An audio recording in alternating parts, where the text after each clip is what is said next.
بسم اللہ الرحمن الرحیم۔ السلام علیکم ورحمۃ اللہ وبرکاتہ۔ امید کرتا ہوں آپ سب خیریت سے ہوں گے۔ میں ہوں کاشف محمود اور آج کی ویڈیو میں 4 وظائف ہیں۔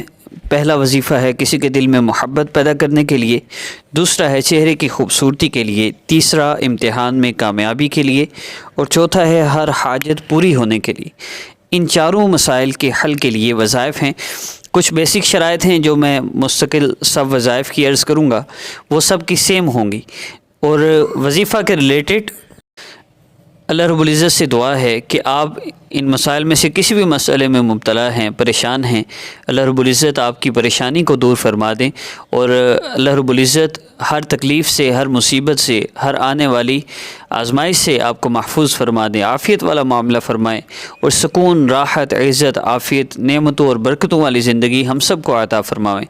عمل کی ترتیب کی طرف بڑھتے ہیں تو سب سے پہلے یہ بات ذہن میں رکھیے گا کہ 4 ہدایات میرے وظائف کے لیے بیسک ہیں، اور ان 4 ہدایات پر 2 لازمی ہیں جن کو چھوڑنے سے آپ کو عمل کا فائدہ نہیں ہوگا، اور 2 اختیاری ہیں لیکن ان کو کرنے سے بہت فائدہ ہوگا۔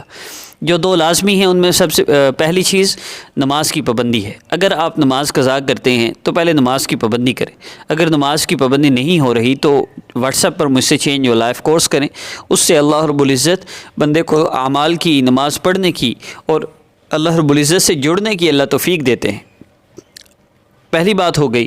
اس کے بعد دوسری چیز ہے گناہوں سے اپنے آپ کو بچانا۔ اگر آپ گناہ کر رہے ہیں، اگر آپ جانتے ہیں کہ میری زندگی میں گناہ ہے اور آپ سے چھوٹ نہیں رہے، تو آپ نیت کر لیں کہ آج کے بعد میں نے اللہ رب العزت کی کوئی نافرمانی نہیں کرنی، کوئی گناہ میں نے نہیں کرنا۔ التائب من الذنب کمن لا ذنب لہ، گناہوں سے توبہ کرنے والا وہ ایسے ہے جیسے اس نے گناہ کیا ہی نہیں۔ جب گناہ ہو جائے توبہ کر لیں، جب گناہ ہو توبہ کر لیں۔ لیکن ہم انسان ہیں، گناہ ہوں گے، لیکن توبہ کرتے رہنا چاہیے، اللہ رب العزت سے معافی مانگتے رہنا چاہیے۔ اور اس میں یہ بھی گزارش کر دوں کہ یہ نہ ہو کہ ہم ایک طرف وظیفہ کر رہے ہوں، دوسری طرف ہم موبائل کا غلط استعمال کر رہے ہوں، ہم کہہ رہے ہوں جی ابھی 8 بجے ڈرامہ دیکھ کے تو 9 بجے سوتے ہوئے وظیفہ کر لیں گے۔ تو اس طرح کا میں ایک مثال کے طور پہ عرض کر رہا ہوں، بہت سی چیزیں ایسی ہیں جن کو ہم سوچتے نہیں، حالانکہ وہ گناہ ہوتی ہیں اور وہ ہماری زندگی میں نقصان کا باعث بن رہی ہوتی ہیں۔ اسٹیٹس پہ گانے لگا لیے، اب اس کی وجہ سے نقصان ہو رہا ہے لیکن اندازہ نہیں کہ یہ کتنا بڑا گناہ کر رہے۔ اسٹیٹس پہ پکچر لگا لی، ڈی پی پہ پکچر لگائی ہوئی ہے، چاہے ہاتھ ہی کیوں نہ ہو، نامحرم کا دیکھنا اللہ رب العزت کی لعنت پڑتی ہے۔ اب اللہ کی لعنت پڑی ہو اور مسئلے حل ہو جائیں، ایسے تو نہیں ہو سکتا۔ اس لیے اپنے آپ کو ہر قسم کے گناہوں سے بچانا ہے۔ کسی پرندے کو 100 دھاگوں سے باندھ دیا جائے وہ اڑ نہیں سکتا، اور 99 کھول دیے جائیں پھر بھی نہیں اڑ سکتا جب تک کہ آخری رسی بھی اس کی کھول نہ دی جائے۔ اسی طرح جب تک ہر گناہ نہ چھوڑ دیا جائے تب تک مسئلے حل نہیں ہو سکتے۔ اب گناہوں کو بندہ کے کوئی آپ سوچیں گے کہ گناہ تو 100% چھوٹ ہی نہیں سکتے، کوئی نہ کوئی گناہ ہو جاتا ہے، لیکن یاد رکھیے جو بندہ گناہ ہو گیا فوری توبہ کر لیتا ہے، نہیں گناہ سے بچنے ہوتا، ہو گیا لیکن توبہ کر لے تو وہ گناہ اس کے اعمال نامہ میں نہیں لکھا جاتا، فرشتہ انتظار کرتا ہے، ٹھہر جاؤ، ہو سکتا ہے توبہ کر لے، توبہ کر لے۔ پھر 1 پہر گزر جاتا ہے، 2 پہر، 3 پہر گزر جاتے ہیں، پھر اس کے بعد گناہ لکھا جاتا ہے۔ اس لیے جو لوگ گناہ ہوتے ہی ندامت سے توبہ کر لیتے ہیں ان کا گناہ تو لکھا ہی نہیں جاتا۔ اب 2 چیزیں جو اختیاری ہیں ان میں پہلی چیز تلاوت کا اہتمام ہے۔ اگر آپ قرآن پاک کی تلاوت کا اہتمام کر لیں تو بہت فائدہ ہوتا ہے۔ بہتر یہ ہے کہ 1 سپارہ روزانہ ہو، ورنہ کم از کم کوئی دن ایسا نہ ہو جس دن ہم نے 2 رکوع تلاوت نہ کی ہو، کم سے کم 2 رکوع ہے، یہ لازمی پڑھیں۔ اور چوتھی چیز وہ ہے صدقہ دینا، چاہے 10 روپے ہی کیوں نہ ہو، صدقہ ضرور دیں۔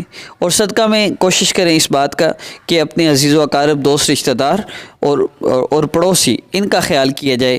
آپ روزانہ کا صدقہ نکالیں اور ایک باکس میں جمع کرتے رہیں، منتھلی آپ کسی کا راشن ڈلوا دیں۔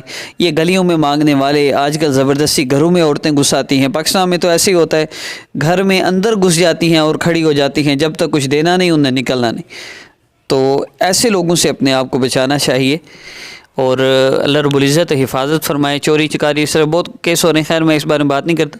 میں یہ عرض کر رہا تھا کہ ان لوگوں کو دینا جائز نہیں، بازاروں میں اور یہ سڑکوں پہ مانگنے والے، ان کو نہ دینا چاہیے، بلکہ کسی مستحق کو دیں، اس میں پہلا حق رشتہ داروں اور پڑوسیوں کا ہے۔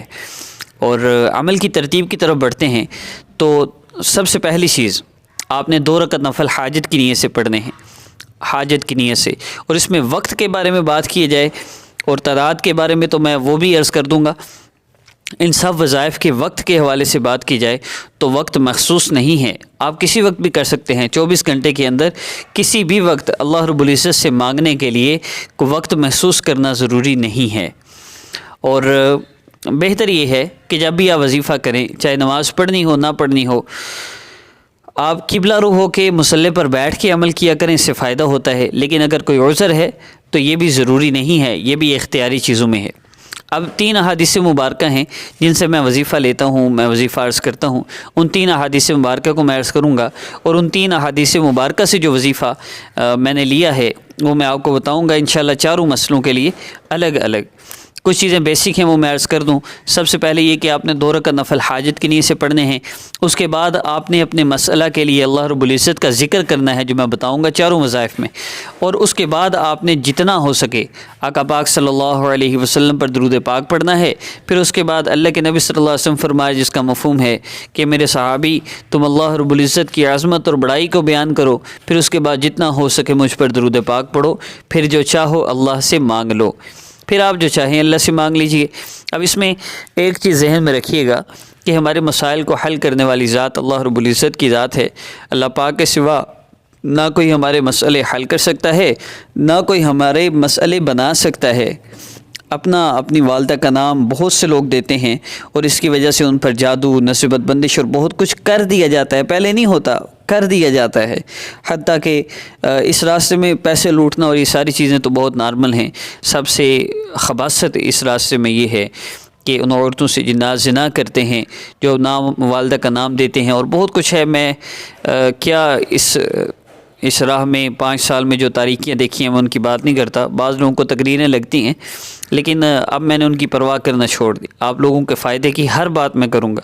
تو تیسری چیز یہ کہ کبھی بھی جو آپ سے کہتا ہے آپ کا مسئلہ ہے، ہم آپ کا مسئلہ حل کر دیں گے، آپ بس اتنے پیسے دے دیں، آپ پر بڑا سخت جادو ہے، سفلی عمل ہوا ہے، یہ سب جھوٹ ہے، صرف لوٹنے کے بہانے ہیں اور کچھ نہیں۔ اگر جادو سفلی عمل نہ کہیں تو آپ کون سا پیسے دیتے ہیں؟ لوٹنے کے لیے یہی چیز ہے۔ خیر، آگے بڑھتے ہیں، یہ بھی ہو گیا۔ اب عمل کی ترتیب کی طرف بڑھتے ہیں۔ عمل کی ترتیب میں سب سے پہلے بڑھتے ہیں کسی کے دل میں محبت پیدا کرنے کے لیے جو وظیفہ ہے۔ اگر آپ کسی کے دل میں محبت پیدا کرنا چاہتے ہیں، کسی کے دل میں چاہت، اپنائیت پیدا کرنا چاہتے ہیں، تو اس کے لیے آپ نے اس عمل کو یوں کرنا ہے کہ 2 رکعت نفل حاجت کی نیت سے پڑھ لیے۔ اگر محسوس عام میں ہے نفل نہیں پڑھنے، ویسے مصلی پہ آ کے بیٹھ جائیں، بستر پہ بیٹھ جائیں، ٹیک لگا کے بیٹھ جائیں، جیسے ایزیلی آپ کر سکتے ہوں وظیفہ کر لیں۔ یاد رکھیے گا کہ وظائف کا مقصد اللہ رب العزت سے مانگنا ہے۔ یہ ہرگز نہ سمجھیے گا کہ وظیفہ کرنے سے مسئلے حل ہوتے ہیں۔ وظائف کے ذریعے اللہ رب العزت کو پکارنا، اگر کوئی بندہ وظیفہ نہیں بھی کرتا، وہ صرف 2 رکعت نفل پڑھ کے اللہ رب العزت سے اس طریقے سے کہ وہ اللہ پاک کی عظمت اور بڑائی بیان کرے، اس کے بعد جتنا ہو سکے آقا پاک صلی اللہ علیہ وسلم پر درود پاک پڑھے، پھر وہ جو چاہے اللہ سے مانگ لے، اس کو ضرور ملے گا۔ وظیفہ بھی اللہ رب العزت کی عظمت اور بڑائی جو آقا پاک صلی اللہ علیہ وسلم نے فرمایا اس کی نیت سے کرنا ہے کہ جب میں اللہ کو پکار رہا ہوں، حسبی اللہ لا الہ الا ہو، اللہ آپ کافی ہے میرے لیے، آپ کے سوا کوئی عبادت کے لائق نہیں۔ اب یہ عظمت اللہ کی ذہن میں ہو، حسبی اللہ لا الہ الا ہو علیہ توکلت، تو میں نے آپ پہ توکل کیا، میرا یقین صرف آپ ہیں، وہو رب العرش العظیم، آپ اس عرش کے مالک ہیں، عظمت والے۔ خیر، میں اس لیے عرض کر رہا ہوں کہ آپ جب وظائف کرتے ہیں نا تو عمومی طور پہ مارکیٹ میں نئے سے نئے وظائف بھی چل رہے ہیں اور ہم ان وظیفوں پہ یقین رکھتے ہوئے وظیفے کیے چلے جاتے ہیں، حالانکہ ایسا نہیں۔ ہم نے تو اللہ رب العزت سے اپنے مسئلے کو حل کروانا ہے، اور اس کے لیے وظیفہ ہم نے بطور اجازت کے سمجھ لیجئے اللہ رب العزت کو پکارنے کی نیت سے وظیفہ۔ بچہ جیسے اپنی ماں کو مصیبت میں، پریشانی میں، تکلیف میں پکار رہا ہوتا ہے، ماں دوڑی چلی آتی ہے، پھر اس کے بعد وہ اپنی بات رکھتا ہے، مجھے یہ مسئلہ ہے، تو اللہ کو پکارنے کے لیے اس نیت سے ہم نے وظیفہ کرنا ہوتا ہے، ذکر کی نیت سے، اللہ رب العزت کو یاد کرنے کی نیت سے۔ تو اب پہلا وظیفہ کسی کے دل میں محبت پیدا کرنے کے لیے صرف 3 دن یا 3 دفعہ آپ نے اس عمل کو کرنا ہے، اس سے زیادہ نہیں کرنا۔ اور میں جیسا کہ عرض کر چکا ہوں کہ آپ کا جتنے بھی لوگ ہیں جن کا جو بھی مسئلہ ہے وہ ہمیں کومنٹ میں بتائیں، ہم اسی طرح 3-4 وظائف ایک ویڈیوز میں تفصیل سے ریکارڈ کر کے اپلوڈ کریں گے، آپ لوگوں کے ہر مسئلے کا حل انشاءاللہ آپ کو ملے گا۔ تو پہلی چیز 2 رکعت نفل حاجت کی نیت سے پڑھ لیے، مصلی پہ آپ بیٹھے ہوئے ہیں، قبلہ رو ہیں، تو آپ نے پہلی حدیث مبارکہ کے پہلے حصے پہ عمل کرتے ہوئے اللہ رب العزت کے اسم مبارک یا ودود یا اللہ، یا ودود یا اللہ، اس کا آپ نے ذکر کرنا ہے۔ اور سارے اسماء مبارکہ جو میں بتاؤں گا ان کا ذکر آپ نے 11 مرتبہ کرنا ہے۔ اور کرنا کیسے ہے؟ یا ودود جل جلالہ، یا اللہ جل جلالہ، یا ودود جل جلالہ، یا اللہ جل جلالہ، یا ودود جل جلالہ، یا اللہ جل جلالہ، اس طرح آپ نے ذکر کرنا ہے۔ اور اس کے بعد آپ نے جتنا ہو سکے آقا پاک صلی اللہ علیہ وسلم پر درود پاک پڑھنا ہے۔ چاروں وظائف میں درود پاک کی کم از کم مقدار اتنی ہے جتنی دفعہ آپ نے ذکر کرنا ہے، یعنی 11 دفعہ، زیادہ کی کوئی حد نہیں۔ جب آپ درود پاک پڑھ لیں تو پھر جو چاہے اللہ سے مانگ لیجئے۔ اب چہرے کی خوبصورتی کے لیے آپ نے یا نور یا بصیر، ان دونوں اسماء مبارکہ کو 11 مرتبہ پڑھنا ہے، باقی ترتیب وہی ہوگی۔ اور امتحان میں کامیابی کے لیے آپ نے رات کو سونے سے پہلے، ویسے کسی وقت کر سکتے ہیں لیکن اس وقت بہت فری ایزیلی ہوتے ہیں، 2 رکعت نفل پڑھ کے اللہ سے مانگ کے سوئیں۔ آپ نے 2 رکعت نفل پڑھ کے اس کے بعد آپ نے یا علیم یا اللہ، اس کو 11 مرتبہ اسی طرح پڑھنا ہے، یا علیم جل جلالہ، یا اللہ جل جلالہ۔ اور چوتھا، ہر حاجت کے لیے، کسی کی حاجت ہے جو پوری نہیں ہو رہی تو اس کے لیے یا قدیر جل جلالہ کا آپ نے ذکر کرنا ہے، یا قدیر جل جلالہ، اس کو کرنا ہے۔ اور اگر آپ ان چاروں وظائف کو کرنا چاہیں، 3 کو کرنا چاہیں، 2 کو کرنا چاہیں تو اکٹھے بھی کر سکتے ہیں، یعنی دل میں محبت پیدا کرنی ہے، چہرے کے لیے بھی کرنا ہے تو پھر یا ودود جل جلالہ، یا نور یا بصیر جل جلالہ، اکٹھے بھی کر سکتے ہیں 11 دفعہ۔ اور اس کے بعد پھر دعا کرنی ہے۔ اب درود پاک پڑھنے کے بعد جو دعا کرنی ہے اس دعا میں آپ نے عرض کرنا ہے، اللہ آپ نے میرے اوپر اتنے احسان فرمائے، یہ بھی عطا فرمایا، یہ بھی عطا فرمایا، سارے جتنے احسانات آپ کو یاد ہوں وہ عرض کیجئے۔ پھر آپ دعا کیجئے، اللہ ایک احسان اور فرما دیجئے، میرا یہ مسئلہ ہے حل فرما دیجئے۔ اللہ آپ نے مسئلے حل فرمانے ہیں، آپ کے محبوب صلی اللہ علیہ وسلم کے بتائے ہوئے طریقے سے میں آپ سے مانگ رہا ہوں۔ مجھے یقین ہے کہ میرے مسئلوں کو حل کرنے والے تو صرف آپ ہیں، آپ کے سوا کوئی نہیں کر سکتا۔ اللہ آپ مسئلہ حل نہیں فرمائیں گے تو ہم کہاں جائیں گے؟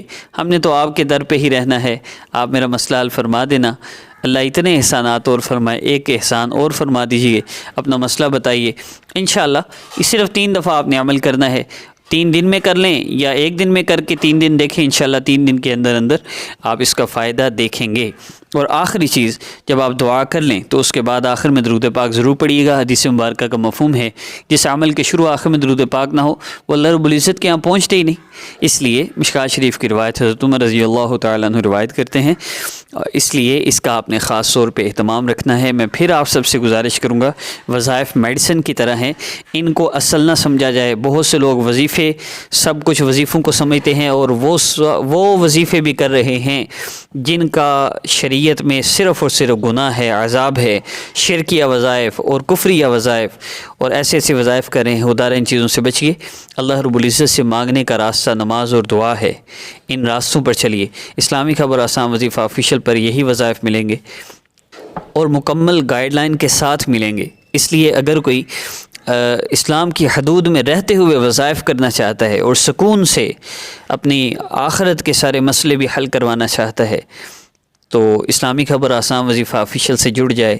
ان دونوں چینلز پر ہر مسئلہ کے حل کے لیے انشاءاللہ وظیفہ اپلوڈ ہوگا اور ہوتا رہے گا انشاءاللہ۔